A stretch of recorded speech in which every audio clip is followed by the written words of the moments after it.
Today, we're talking about starting a book publishing company. There are two primary reasons for starting a company. The first reason is to protect any major assets you might have. That includes a house, stocks and bonds, bank accounts.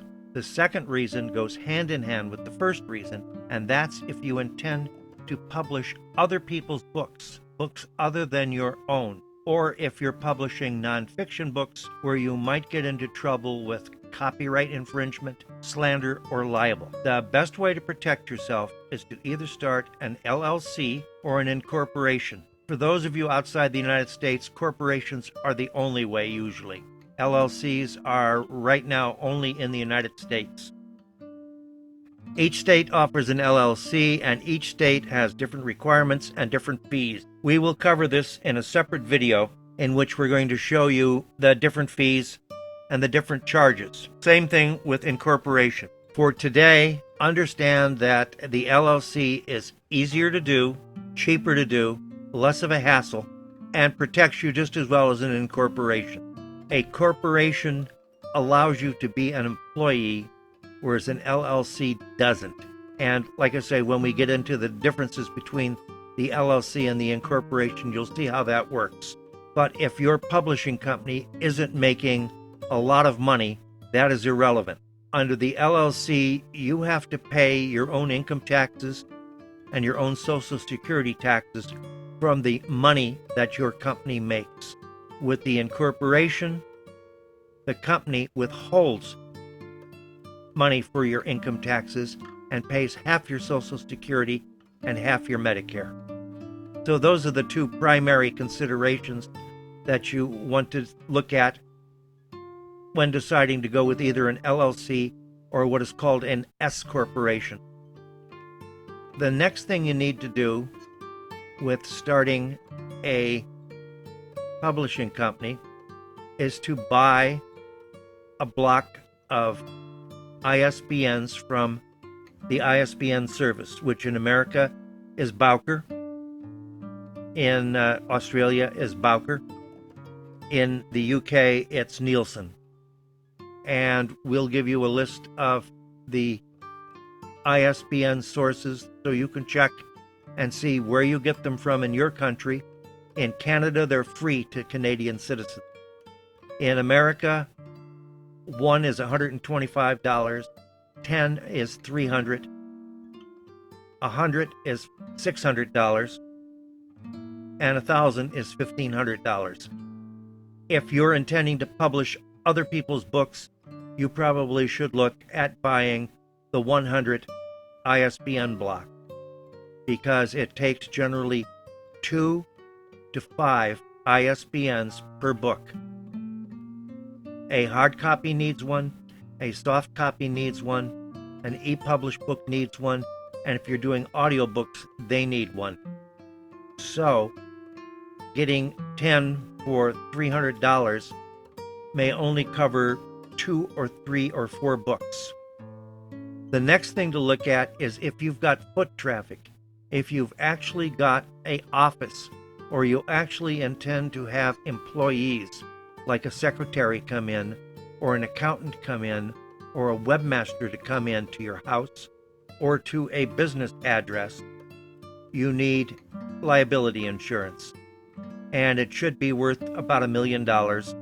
And a friend of mine who's got a recording studio, his accountant told him the liability insurance was more important than the LLC. He has, of course, foot traffic. Somebody might trip and fall in his studio. His liability insurance costs $700 a month. So it's expensive. And there was only one place he found, and that's for $1 million worth of coverage. The next thing you need to do is get yourself a publishing address. If you can't afford to lease or rent commercial property, what you should do is get yourself a private P.O. box at one of these shipping stores, like UPS or Federal Express. They allow you to use the street address, and they will receive FedEx, UPS, and parcel post packages and save them for you. You, of course, have to come in quickly and pick them up. but they will save them for you, and they will also place your mail into a little mailbox, and you can get different size boxes. This way, you will have both a street address and a P.O. box address, and people will not be coming to your home with their manuscripts or asking questions about why you're not paying them or why they got rejected. Also, when you get your ISBNs from Bowker, it will list your publishing company name, your LLC name, and it will list that address and P.O. box instead of your home address and P.O. box. So this is something you should consider doing, and it's probably going to cost you $50, $60, maybe even $100 a month to do this, but that's cheaper than getting an office somewhere. There are places where you can get offices on a very reasonable basis. I had friends who were attorneys who got fresh out of law school, and they were able to get themselves a little cubicle at a place, and they also had access to the conference room, and it cost them very little. And 2 or 3 of them would get together, and it would cost them only $200 each or $300 each. Of course, this was a long time ago. Today, it's probably more expensive. But it got them a little cubicle, it got them a secretary in front, and it got them a conference room where they could take people. And of course, they worked out of their homes mostly, but they had that place at the office. I think it was on Ventura Boulevard in Los Angeles, in case they needed it. So look around, and you might be able to find something like that. You might be able to find a little office where you can get yourself into that isn't expensive, and that's what you'll show for your LLC and your Bowker ISBNs.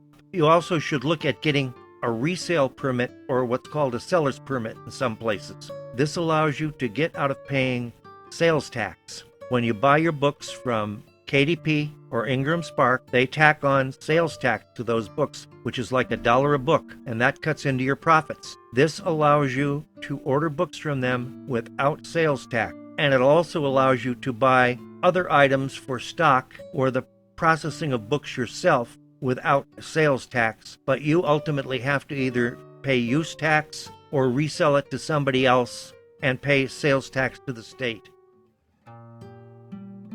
If you get books from KDP or Ingram and you bring them to a local bookstore, you get the local bookstore's resale permit. You give them the book, you take that copy of the permit back to your place and make a record of it, and if the state ever comes to you, you bought the books from KDP and you resold them or left them on consignment with a bookstore down the street from you, and here's the resale number, and nobody's cheating the state.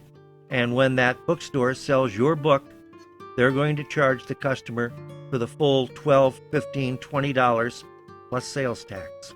The next thing you have to do is start new accounts with all the publishers, all the distributors. Kindle Direct, Ingram Spark, Draft to Digital, Smashword. Those are your major ones. You may need to actually start dealing with Ingram Content. That's a different company than Ingram Spark. They're both located in Laverne, Tennessee, but Ingram Content is the primary company, and that's the company that distributes books to all the bookstores. And you may need to actually start printing books in quantity at a local web printing press. If you do that, your book printing costs will be much cheaper, and the quality of your books might even be better. I just saw the new Amazon made-on-demand video, and their books are printed with an inkjet printer. WebPress is ink and water and oil. It's the same old-fashioned way that newspapers have been made for the last 100 years, except they don't cold type them anymore, or they don't hot type them anymore. They are done with a digital machine. They are done with a PDF file, but it is still done on a printing plate, and the printing plate runs with ink, and they print all your newspapers. They're designed to print millions of copies, not just 1 copy, 10 copies,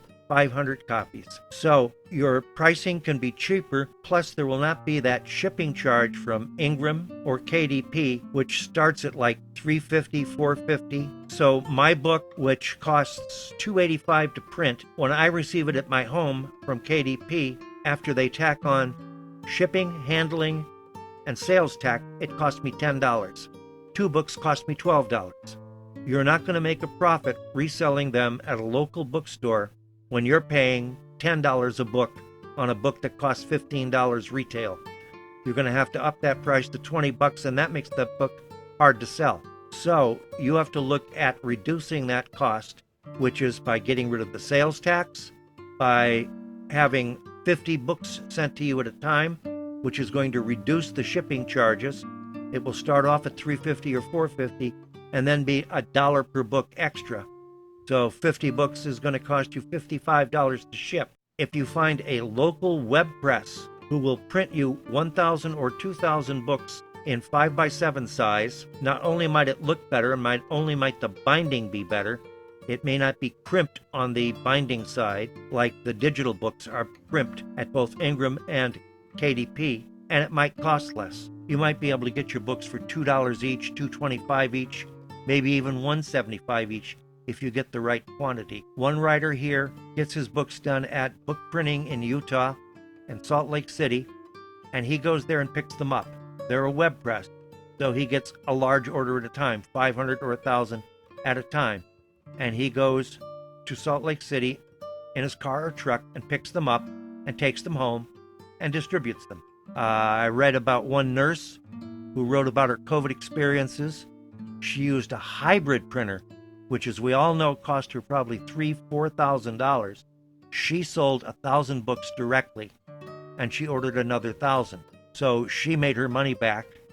But had she gone to a web press and paid $2 a book or $3 a book, she would have probably made a larger profit, because she probably wouldn't have had to pay shipping and probably wouldn't have had to pay sales tax. So you should look into this, but it's going to cost you a lot of money up front. You're going to be spending $2,000, $3,000, $4,000 up front to have 1,000 or 2,000 books printed at a web press, and then you have to be able to distribute them. That means you need to become a publisher of record with Barnes & Noble, for example. That's how it works if you want to put books into their stores on a national basis. And then they will order them from Ingram Content. And you have to start a dealership with Ingram Content. You have to become a publisher of record with them. And then you need to send Ingram Content boxes and boxes and boxes of your pre-printed books, so that you're no longer going through Ingram Spark, which can charge up to $5.50 a book to print, that you could get done at a web press for maybe $2.50 or $3. But this is going to cost you money up front, and you also have to convince Barnes & Noble to take your books, and they will only take them on a return for full credit basis. All the bookstores are this way. Ingram is this way. You have to allow them to return the books at any time, in any condition, and for any reason, for full wholesale credit, and they expect to get 55 to 45% off retail. So your $15 book, they expect to see your $15 book for $7 to $8, and that means you have to refund that money. If somebody orders 1,000 books and they return 1,000 books, you will have to refund $7,000 to $8,000. So you have to have deep pockets to do this. This is how major publishers work. Hachette, Simon & Schuster, all the major publishers work like this. You will still not get books into Walmart, Costco, and other places like that. Their buyers pick the books, and they like national bestseller books. They like books from known celebrities, famous authors. They want books from James Patterson. They want books from Stephen King. And the most important factor in Walmart is they only give a book 30 days to sell. They'll put it on the end cap, or they'll put it on a mod. It's sent out to them by ReaderLink. It's handled by Anderson Marketing. And Anderson Marketing sends a person in there every day. And at the end of the month, they pull books from the shelf, from the end cap, that don't sell, and send them back to ReaderLink for full credit. So really, and when you look at Walmart, they have 3,700 stores, and they want at least 1 to 3 books from you. So you would have to print 4,000 to 12,000 books, and Walmart could return all of them or part of them for full credit. And you either have to go to ReaderLink and pick them up, send in a remnants broker to pick them up, or they get destroyed. So if you want to put books into the bookstores, this is what you have to face. The final thing you need to do when starting a publishing company is to start a website for the publishing company. And you make it as simple as possible to begin with, and then as you get books up, you put the next page up with books so that people can see the books that you publish. And we have a separate tutorial video on websites, including how to build one, including a HTML primer. And this completes our look at starting a publishing company. If you found this interesting, give it a thumbs up. Don't forget to subscribe, and have a nice writing day.